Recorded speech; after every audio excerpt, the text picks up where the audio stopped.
This presentation gives an overview of the simulation parameter objects in EnergyPlus.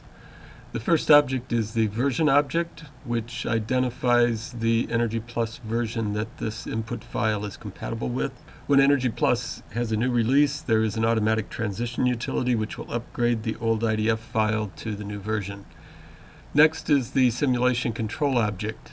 This object controls whether sizing calculations are done for zone, system, and plant. Normally, I just leave these always set to yes. There are other objects and inputs that will control whether sizing calculations are done. The next is run simulation for sizing periods and run simulation for weather file run periods. This means to simulate and produce output results for one of these two kinds of periods. You can set them both to yes, but normal usage is to start with the sizing period set to yes, the weather file run period set to no.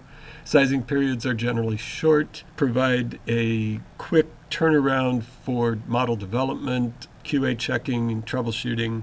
Then once the model is fully working for the sizing periods, you can turn the sizing periods to no, and then set the weather file periods to yes, and then run the full annual simulation if that's what's desired. Next is the building object.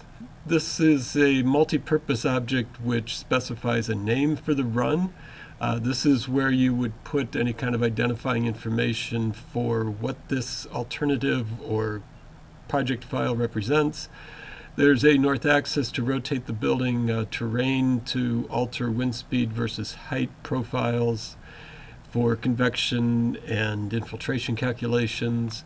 There are a couple of tolerance values and maximum number of warm-up days. These relate to the simulation initialization process. For every environment, whether it be a sizing period or weather file run period, EnergyPlus needs to initialize the temperature history in the surfaces. This is done by repeating the first 24-hour day of the environment until convergence is reached based on loads and temperatures in the zones. There's a limit by default of 25 warm-up days. If this is exceeded, there will be a severe warning in the error file, and it indicates a problem with the model. Either the building is way too massive, or there is some imbalance that causes the building to just get hotter and hotter or colder and colder on each repeated day. The tolerances should be left to default. The other key input in this building object is called solar distribution. There are multiple options for solar distribution. First is minimal shadowing, which means there will be no exterior shading calculations. All beam solar which enters through windows will be placed on the floor of the zone that it enters. The next level is full exterior, where all exterior surfaces and shading surfaces are fully shading.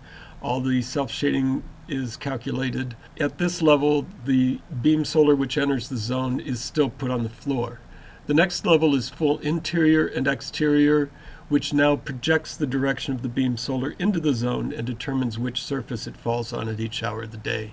The next level adds reflections to full exterior or full interior and exterior. When reflections are turned on, exterior surfaces and windows reflect automatically. Shading surfaces will reflect if additional properties are added to them. Each step up in the solar distribution comes with more accuracy, but also comes with an increased computation time. So choose the level which is most appropriate. The remaining simulation parameters are optional. Advanced usage, if you find them useful. Shadow calculation specifies the frequency at which shadow positions are recalculated. By default, this is done once every 20 calendar days because the sun position from today to tomorrow does not change a lot.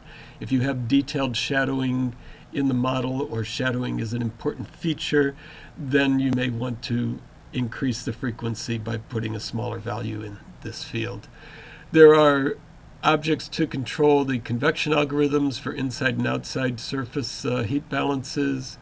There are optional advanced objects for the surface and zone heat balance algorithms, zone capacitance multiplier. There is a zone air contaminant balance option to turn on a carbon dioxide concentration simulation. This is off by default.